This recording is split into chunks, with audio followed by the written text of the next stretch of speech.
आज के कार्यक्रम में खास मुलाकात में हमारे साथ राकेश श्रीवास्तव जी हैं, जो कि प्रयागराज के एक जाने माने हस्तियों में आते हैं। एक उनकी पहचान है बतौर हीरो और बतौर डायरेक्टर। उन्होंने कई फिल्मों का भी निर्देशन किया है और हीरो में भी काम किया है। आज हम इनसे मुलाकात करते हैं। राकेश जी नमस्कार। जी नमस्कार। राकेश जी, सबसे पहले तो आप हमारे दर्शकों को ये बताएं कि आपका जन्म कहाँ हुआ, पढ़ाई लिखाई कैसे हुई और फिल्म लाइन में कैसे रहा? जन्म तो जो मुल्क में प्रयागराज का है और मेरा जन्म गाँव में जन्म। फिर उसके जन्म के 1 साल के बाद मैं शहर में आया। पिताजी मेरे अंतर्राष्ट्रीय वॉलीबॉल प्लेयर थे और यूपी मैंने 20 सेंट्रल एक्साइज में कस्टम की पोस्ट के इंस्पेक्टर थे, तो उनके साथ में रहना पड़ा। जीवन उन्हीं साथ जो माता पिता का जी। फिर शिक्षा दीक्षा मेरी पूरी प्रयागराज में हुई जी। और दारागंज से शुरुआत किया, वहाँ पे घर हुआ, वहाँ पे पढ़ाई की। फिर सिविल लाइन्स के केसी तक पहुँचा, फिर यूनिवर्सिटी तक पहुँचा और एजुकेशन वहाँ से मिलती रही। फिल्म लाइन में कैसे आए आप? कहाँ से ये आपको मतलब जिज्ञासा उत्पन्न हुई कि अब मैं एक्टिंग की दुनिया में आऊँ? ये कैसे आप, क्योंकि आजकल अमूमतः जो इलाहाबाद यूनिवर्सिटी से लोग पढ़ाई करते हैं तो IAS PCS की तैयारी करते हैं, आप एक्टिंग लाइन में कैसे आ गए? ये एक ऊपर वाली की देन है, कल्पना है। जब मैं पढ़ता था तो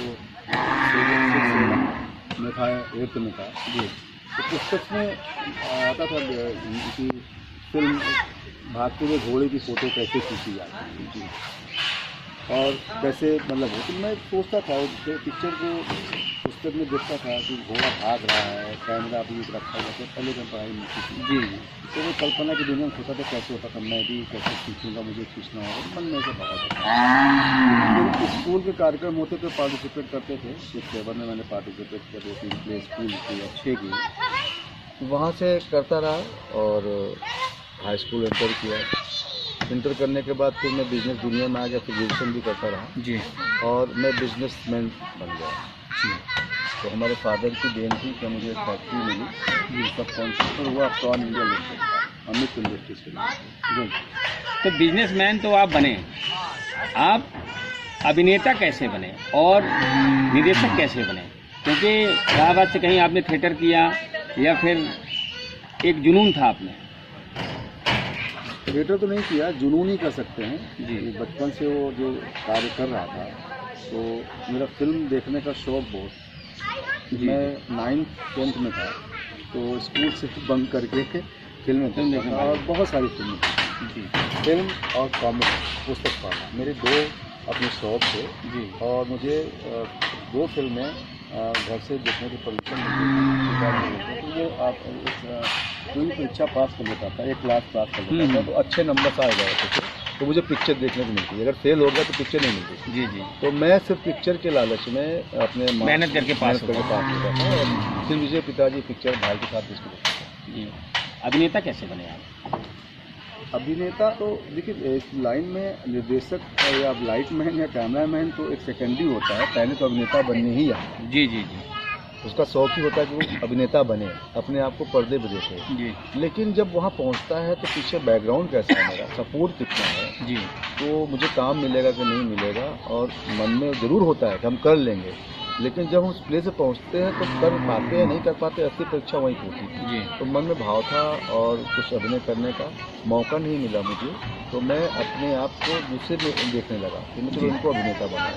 फिर ऑनेस्टी से मैंने जिसके का भी काम किया उनको अभिनेता बनाते बनाते मुझे कहीं मौका मिला, तो मैंने अपने आप को जल्दी थोड़ा करना शुरू किया कि मैं भी हूँ जीवन में करते करते। फिर कई फिल्में मैं करता हूँ, प्रोडक्शन शुरू करके। पहली फिल्म कौन सी की थी आपने? मैंने पहली फिल्म की थी अपने प्रियत्री जी, बासु चटर्जी द्वारा निर्देशित फिल्म थी। लीड रोल था आपको? नहीं, लीड रोल नहीं था। मैं उस फिल्म से गया था इलाहाबाद में, उसकी शूटिंग हुई थी, उसका प्रोडक्शन होता था जी जी फिल्म का, और पूरा इलाहाबाद सारी प्रोडक्शन सुविधाएँ मैंने दी थी। ये 92 की बात है। और उसी दरमियान से इनके साथ जुड़ते मैं मुंबई चला गया, और बॉम्बे से पहले से ही मेरा एस्टेब्लिशमेंट था जी जी। तो मुझे प्रॉब्लम नहीं, मैं पहुँच गया, फिर वहाँ जुड़ गया। तो 4-5 साल मैं बॉम्बे में था। बिजनेस इलाहाबाद में चल रहा था, रनिंग था जी। तो मैं इलाहाबाद और यहाँ इलाहाबाद बिजनेस के लिए जाता था घर, और फिर बॉम्बे पहुँचता था अपने जो सर्किल में बॉम्बे बस्ती रजनी सीरियल और सब में मौका मिला था कई बोलना जी बेसिकली मैं बासु चटर्जी जी के साथ ज़्यादा जुड़ा था, उनका काम देखता था। जी जी तो वहाँ से मुझे शक्ति सामंत का नाम सुना हुआ था। जी हाँ वहाँ मुझे जाने का ऑफर आया, दादा ने बोला कि मेरा काम खत्म हो गया है, इसलिए आज मेरा प्रोफेशन और चल रहा है और मैं जुड़े हुए हैं। अगर मैं काम खत्म हो जाए तो मैं बोलूँगा कि भाई आपने बहुत है, अब मैं आपको अच्छी जगह डाल देता हूँ, अब वो जाके वहाँ काम करो, आपका ज़िम्मेदारी। तो फिर उस दौरान मैंने रिफ्यूज़ किया कि दादा मैं आपका काम बाद में चलेगा, मैं करूँगा। और फिर कुछ रीज़न ऐसे आ गए अचानक, क्योंकि आज जो हीरो बनना, हीरोइन बनना या कोई भी आर्टिस्ट बनना इतना आसान हो गया है। हम लोग के समय में बहुत ही टफ था, सिर्फ दो चीज़ें थी, दूरदर्शन था और फिल्म था जी। तो हम संघर्ष फिल्म के लिए कर रहे थे, दूरदर्शन और उसके लिए संघर्ष नहीं कर रहे थे। और क्योंकि उससे पहले मेरे पास दूरदर्शन का एक अपॉर्चुनिटी आई थी, मॉर्निंग शो एपिसोड था जेलर की डायरी से जी जी। उसके डायरेक्टर थे आशुनाथ जी। तो हम लोग जुड़े थे। और उस समय 90 में मेरे पास स्कूटर थी, अच्छा जो बिजनेस करता था, हाँ हाँ अपना तो स्कूटर गवर्नमेंट सुना था, बहुत कम उम्र थी, तो वो हमको जोड़ा था कि भाई इसके पास स्कूटर है, तो आज मुझे फील होता है जी कि जी 10 लोग जुड़े हुए हैं, तो मुझे भी उसमें जुड़ा था। मैं भी एकदम सरलता से काम करता रहा और फिर गालियाँ भी खाई जी जी एक मालिकान होकर जहाँ 34 वर्कर्स हमारे साथ काम कर रहे हैं, लेकिन उसमें अगर प्रोडक्शन करते करते वो कोई कैमरामैन मैं जिम्मेदारी लिया हूँ, मुझे गालियाँ बक देता था, रिलायंस मेन चौराहे मुझे गालियाँ मिली, जी जी जी। लेकिन मुझे फर्क नहीं पड़ा, मुझे मुस्कुरा के गया और उस काम को मैंने किया। कहीं ना कहीं मेरे काम त्रुटि हुई होंगी तो मुझे लगा। फिल्म लाइन में कहा जाता है कि राजनीति बहुत है, शोषण बहुत है, क्या सच्चाई है? देखिए राजनीति नहीं है, ये लोग सोचते हैं गलत है, शोषण भी नहीं है, ये भी जो लोग सोचते हैं गलत है। टॉप 10 लोग होते हैं बस जी, जिनको आप गिन सकते हो, वो काम करते हैं। 90 जो है स्ट्रगलर होते हैं, 90 में बिलो 20 नीचे जो होते हैं वो शोषण करते हैं जी, वो उनके अंदर खुद की प्रतिभा नहीं होती है, उनको पहले अपने आप का एक मुकाम पे लाना चाहिए, लोग खुद आएंगे आपके पास और थोड़े से मुकाम पा करके वो अपने अगल बगल भीड़ लगाना चाहते हैं। तो वो क्या करते हैं कि जो नया बच्चा कोई भी आएगा तो बिल्कुल जीरो है, उसे तो कुछ पता ही नहीं होगा जी तो वैसी स्थिति में उस बच्चे का शोषण हो सकता है। जी, अगर वो बच्चा वहाँ से निकल, शोषण होगा, फिर देखेगा यहाँ में छल गया, फिर आगे जाएगा, फिर शोषण होगा, लेकिन उसके अंदर तली तो एक दिन अच्छी जगह पहुँच ही जाएगा जहाँ पे उसे सिर्फ एक स्क्रीन मिलेगी और स्क्रीन के सामने अपने आप को देखेगा। हर व्यक्ति का ये सपना होता है मैं स्क्रीन के सामने देखूँ। आपने एक फिल्म बनाई थी जमीर, हमारे दर्शकों को बताएं कि जमीर में क्या है? ज़मीर एक उपन्यासकार की कहानी है और बहुत ही शॉर्ट टाइम में स्टार्ट किया था मैंने और शॉर्ट टाइम में 6 महीने पिक्चर को मैं ले आया। उसके पहले मेरी एक पिक्चर आई थी अब हर दायरा टूटेगा जी, और इसमें हीरो के रूप में किया था नवनीत श्रीवास्तव ने जी, और फिल्म अच्छी गई थी, सिनेमा पे गई थी, इलाहाबाद में भी हाउसफुल गई थी जी, तो हाउसफुल का टैग भी मुझे मिला जी, और मतलब मनोरंजन का डिपार्टमेंट में मेरी वो उस दिन का जो है रिपोर्ट्स सिनेमा का पहुंचा होगा तो एक बड़ा मिला एक डायरेक्टर को और क्या चाहिए जी, फिर रिव्यू मिले, लोगों ने फिल्म देखा, फिल्म देखने के बाद उन्होंने कहा कि यार इसने तो वॉशरूम जाने का मौका नहीं दिया और इसने पिक्चर कब खत्म हुई पता नहीं चला। तो ये चीज़ मुझे, ये रिव्यू मुझे सेंसर में मिला था जी, क्योंकि पब्लिक का था तो मुझे पता था कि ये मिलना ही मिलना। जब सेंसर बोर्ड के 5 लोग जो बैठ करके सेंसर सर्टिफिकेट जारी करते हैं, जब वहाँ से कोई भी डायरेक्टर होता है उसकी कोई हस्ती नहीं होती है, कोई औकात नहीं होती, सिर्फ गेट के बाहर खड़ा रहता है कि कब बुलावा आ जाएगा कि ये कटिंग होना है, ये गड़बड़ है, ये पिक्चर में प्रॉब्लम आ गई, आप ये करो। पिक्चर पूरा देखते हैं, उनका काम ही जजमेंट करना, एक एक पॉइंट्स को नोट करना, तो वो देख रहे थे। उसके बाद मैं इंटरवल में भी बुला लेते कभी कभी, कोई बात इसमें पिक्चर वहीं रोक देंगे, भैया बुलाओ ये क्यों है, तो क्वेश्चन करके आगे जाते हैं। लेकिन मैं बैठा रहा, पिक्चर निकलती रही और फिल्म का साउंड सुनता रहा। जब मुझे लगा कि अभी क्लाइमेक्स खत्म हो रहा, 5 मिनट खत्म हो रही, तो मैं उत्साह था, मैं वहाँ पे टहल रहा था, आगे पीछे मतलब वो कर रहा था कि टाइमिंग देखा कब खत्म हो पिक्चर, बाहर आकर एक 8 सिगरेट भी पीते थे, फिर वहीं पहुँच जाता था क्लाइमेक्स के टाइम खत्म होने वाला। जैसे लगा कि क्लाइमेक्स खत्म है, ये साउंड दहीन की म्यूजिक आने आई, मैं वापस आकर वहीं सोते बैठ गया कि भाई मुँह न लगे। तो फिर मैं निकला, उसमें से 3 लेडीज़ें थी, 2 जेंट्स थे जज में, और वो तीनों वॉशरूम की तरफ भागे। मैं नमस्ते किया, मेरा धर्म था भाई, डरा हुआ कि पता नहीं उन्होंने कुछ सर्टिफिकेट नहीं दिया, कैंसिल कर दिया, तो मेरी पूरी प्रॉब्लम, मेरी मेहनत खराब खत्म हो जाएगी। तो वो गए और उसके बाद नमस्ते करके वापस चले गए। फिर अंदर बुलाया तो उन्होंने कहा कि भाई आप क्या चाहते हैं?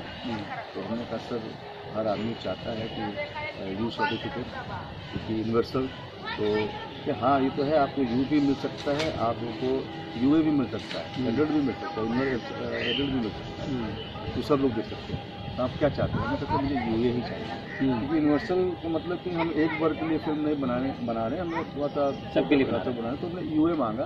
कि मैंने एक पहला क्वेश्चन जरूर पूछा, हमने कहा हाँ जो होता है कि मैं बीइंग एज ए डायरेक्टर एक जानकारी चाहता हूँ, पहली फिल्म है मेरी, तो अगर आप मेरे पहले दर्शक हैं, जस्ट तो बात की बात है, आपने अपना जजमेंट जो करना होगा आप करिएगा, मुझे उससे दिक्कत नहीं है, सिर्फ ये मुझे कंफ्यूज है कि आपको फिल्म मेरी कैसी लगी। तो वो लोग हंसे, उसमें मैडम थी, कोई मराठियन थी, उसके बाद से वो भी हंसी तेज थे, तो मैं उनका मतलब चेहरा देखा, मुझे लगा कुछ गड़बड़ हुआ।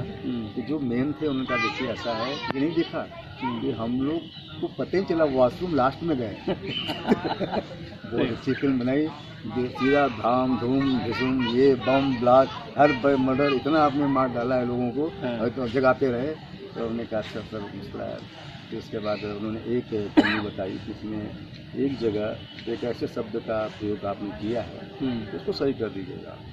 तो उसमें था कि एक लड़की के मतलब माल का दो अर्थ होता है, एक माल लड़की के लिए भी बोलते हैं, एक माल किसी गुड्स के लिए बोलते हैं। तो हमारा जो विलन का मेरा ही करेक्टर था, वो उत्तपाद से मेरा ही करेक्टर था, मैं उसमें एक विलन का रूप आया था। तो मैंने बोला था कि माल के हाथे माल जो है, तो वो जो माल के हाथों वो लड़की के ऊपर मतलब स्त्री का हनन हो रहा था, इसलिए उस पर प्रोसेस लगाया था। तो मैंने मान लिया था, और बाद में हमारे पास टाइम कम था, मैंने सारे माल के लिए म्यूट करा दिया जी। तो बल्कि वहाँ से कह बोला आप क्यों सब हटा दिए? उनको sir I have no time, मेरी पिक्चर रिलीज़ हो रही है, सेंसर देखो भागना होगा, और 6 दिसंबर को पिक्चर रिलीज हो चुकी है। वहाँ के बाद फिर मैं ज़मीर क्या है जी, ज़मीर भी मैंने मेहनत की, उसके लिए भी इससे पहले एक वर्कशॉप किया था, इलाहाबाद से जुड़ने का माध्यम होता है जी। ऑडिशन बहुत लोग करते हैं, मैंने भी 1-2 ऑडिशन लगभग 10 साल पहले 15 साल पहले किया था जी, इसका कोई प्रभाव नहीं हुआ। तो मैंने कहा कि एक वर्कशॉप करते हैं, 10 आर्टिस्ट 10 लोग आएंगे मिलने के लिए, एक उनसे पारिवारिक माहौल होता है जी। जब पारिवारिक माहौल हो जाता है तो काम करने में जुनून और जोश सब बढ़ जाता है, हिम्मत बढ़ती है, लोगों से हौसला मिलता है, थोड़ा सा लड़ते हैं, थोड़ा गाते हैं बजाते हैं, लेकिन काम को स्मूथ लेके चले जाते हैं। तो फिल्म वहीं से उठी, स्टोरी सुना था मैंने योगेंद्र मिश्रा जी से जी। जब सुनाया था उन्होंने तब मैंने मना किया था कि मत सुनाइए, क्योंकि काम कर रहा था। फिर उस दौरान हमारे जो प्रोड्यूसर पार्टनर थे और उनका संस्कार फिल्म कर रहा था, तो उनकी तो कुछ प्रॉब्लम हुई थी, कुछ आधा पार्टनर पैसा वो लगा रहे थे, बाकी मैं लगा रहा था। तो उसमें उनकी एंगल से, मैं तो अपने एंगल से गाना वाना सब कंप्लीट कर लिया, तो उनके एंगल से उन्होंने टाइम मांगा। तो मुझे लगा कि मैं अपने लोगों को बार बार बोल रहा हूँ अगले महीना शुरू हो रहा हूँ, ये शुरू हो रहा हूँ, तो लोग विश्वास कर रहे हैं, और लगभग 4 महीने तो मैंने निकाल दिया। अभी ये मैं बोलूँगा तो जो लोग जुड़े हैं भाई हमारे पास काम मांगने के लिए, तो उनके अंदर होपलेस होंगे, वो चले जाएंगे। तो मैंने उसी रात को 1:30 बजे के आसपास मैं उनको अपनी कहानी सुनाई, योगेंद्र मिश्रा जी। तो उन्होंने जो कहानी सुनाई, इस पर कोई फिल्म कुछ दिन काम कुछ करता, विद्रूप नाम था।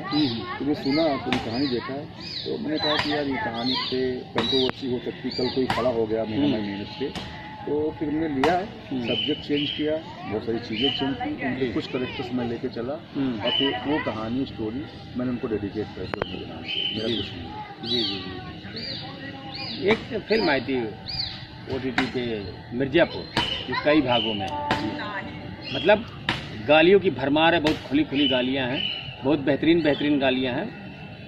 मिर्ज़ापुरी तो नहीं कहेंगे, इलाहाबादी ही कहेंगे, वो गालियाँ जितनी हैं। उस पर क्या कहना चाहते हैं?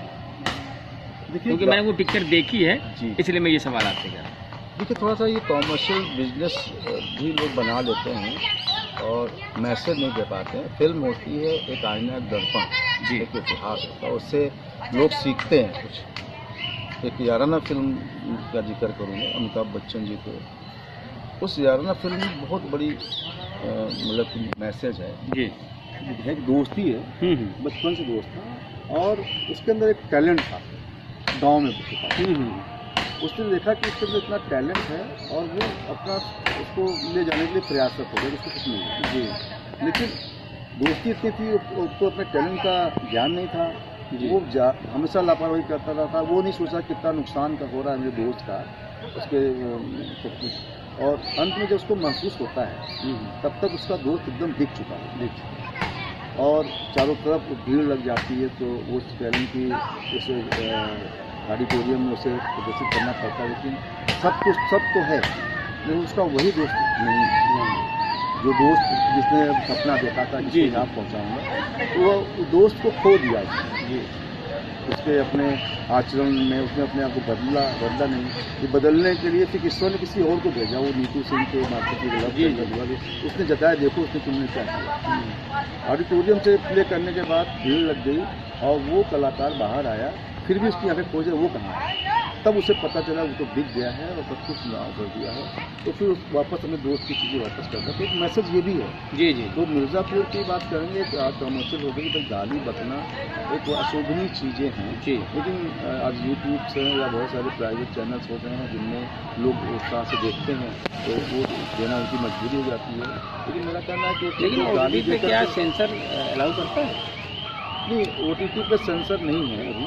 अच्छा, फिल्मों में केवल सेंसर? फिल्म में सेंसर है, यानी जितनी गाली भर दीजिए सब ठीक किया नहीं, फिल्म में सेंसर है, आपके डिजिटल प्लेटफॉर्म पे चैनल पे दूरदर्शन में सेंसर है। ये एक मोबाइल सेक्टर पे आ गया OTT, तो यहाँ पे भी बैन हो जाएगा तो पक्का है, क्योंकि इसका रूप बहुत विकराल होने जा रहा है। आज MX प्लेयर है, सबसे बड़ा चैनल है, और तमाम चैनलों की इतनी कैटेगरी।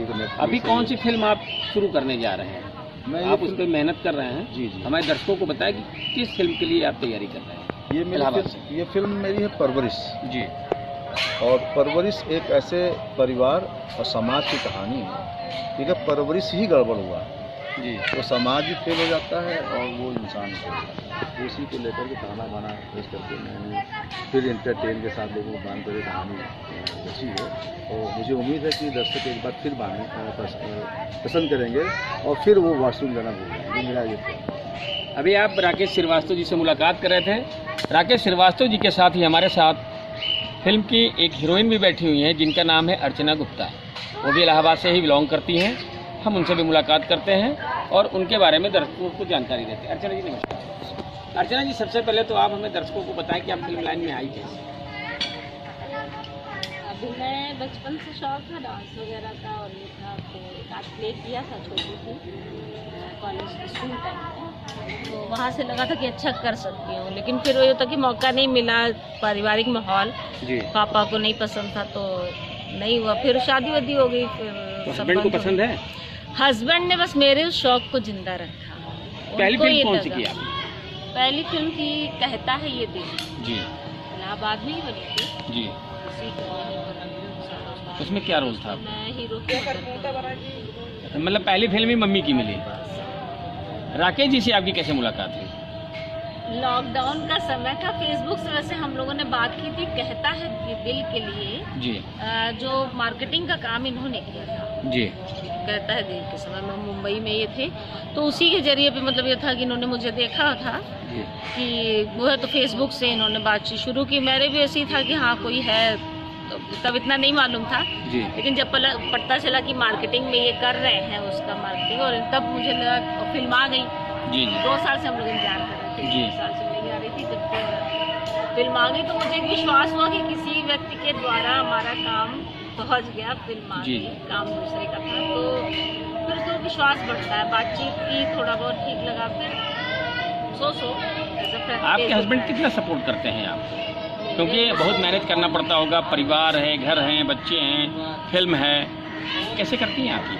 बस मैं टिपिकल हाउस वाइफ रही हूँ और बस एक शौक था, तो परिवार, पति और बच्चे और मेरा पूरा परिवार संयुक्त फैमिली है, तो मेरी जेठानी वगैरह सभी लोग मेरी मदद करते हैं कि अगर मैं जाती हूँ कहीं तो खाना वगैरह वो देख लेती हैं, थोड़ा बहुत मैं प्लान करती हूँ। सुबह शाम इसका तो कोई शेड्यूल होता नहीं है, सुबह में शाम में कभी भी निकलना है तो खाना वगैरह बना के आती हूँ, कोशिश ये करती हूँ कि दिन भर का मैनेज करके आऊँ। तब किस फिल्म में आपने लीड रोल किया है? कोई फिल्म है जिसमें आपने लीड रोल किया? या कहता है लौटा दो ज़मीर फिल्म में मैंने लीड जी, राकेश श्रीवास्तव। अभी किस फिल्म में आप काम कर रहे हैं? कौन सी फिल्म आपकी आने वाली? फिल्म नेक्स्ट फिल्म तो परवरिश है जी, और एक आने को है पोस्ट प्रोडक्शन का काम चल रहा है, उस पर आदि फिल्म, आदि नाम से, अवधि जी। कहा जाता है कि फिल्म लाइन में लड़कियों का बहुत शोषण होता है, उस पर क्या कहेंगे? अभी तो यहाँ तो ये माहौल, अभी मैंने जहाँ जहाँ काम किया है, मैं तो इलाहाबाद के अंदर ही काम कर रही हूँ। अभी आस पास का शूट होता है, प्रतापगढ़ गई, सुल्तानपुर गई, मिर्जापुर गई, जौनपुर ऐसे हुआ है, लेकिन मुझे अभी तो नहीं। अगर आपको मौका मिलता है गोरे गांव जाने का, पूरा फिल्म स्टूडियो, सारी अधिकतर पिक्चरें सीरियल सब वहीं तैयार होती हैं, वहाँ पे भी ऐसा कहा जाता है, तो मौका अगर आपको मिला, राकेश श्रीवास्तव जी ले जाएंगे, जाएंगी आप? हाँ, जाऊँगी जरूर। वैसे तो बड़ा विश्वास है कि काम अभी तक जितनी भी लड़कियों ने हमारे साथ काम किया है, या अभी पहले भी मैंने जो फिल्में की है, मुझे इस तरह की चीज़ें नहीं, आप अगर सही हो, अगर आप ठीक हो जी, तो मुझे लगता है कि आप कितना कंप्रोमाइज़ करना आपके ऊपर है कि आप किस हद तक जाते हो, मिलता है कि नहीं, वो भी बड़ी चीज़ है। जी जी, ये लाइन ऐसी है, कभी कभी कंप्रोमाइज करने के बाद जीरो हो जाता है। हाँ, तो भ्रम में आप फंसे रहते हो, आपको नहीं मालूम होता है जी कि आप कहाँ जा रहे हो। तो सोच समझ के थोड़ा सा दिमाग को संतुलित रख के, एक अपनी अगर हम अपनी बाउंड्री एक बनाए रखेंगे, काम मेरा 100% होना चाहिए, अपने काम में मेहनत करेंगे ना। हमारे चैनल के माध्यम से दर्शकों को आप क्या संदेश देना चाहेंगे? मुझे ये लगता है कि फिल्म लाइन अच्छी लाइन है, एक्टिंग करना अगर आपका शौक है, हॉबी है, तो आपको करना चाहिए। अगर परिवार सपोर्ट कर देता है तो सबसे बड़ी उपलब्धि वही होती है आपके लिए। अगर है ना, तो आप कुछ भी कर जाने के लिए तैयार हो, अपनी मेहनत आप 100% देते हो। और अगर मम्मी पापा से कहूँगी, सबके अगर लड़कियां हैं तो लड़कियों के मम्मी पापा से ये चीज़ ज़रूर कहूँगी कि अपने बच्चों को आगे बढ़ने दें, विश्वास रखें, आप गाइड करें, उनको अपने अंडर में रखें, लेकिन उन पर विश्वास करें, बच्चे बिगड़ते नहीं हैं।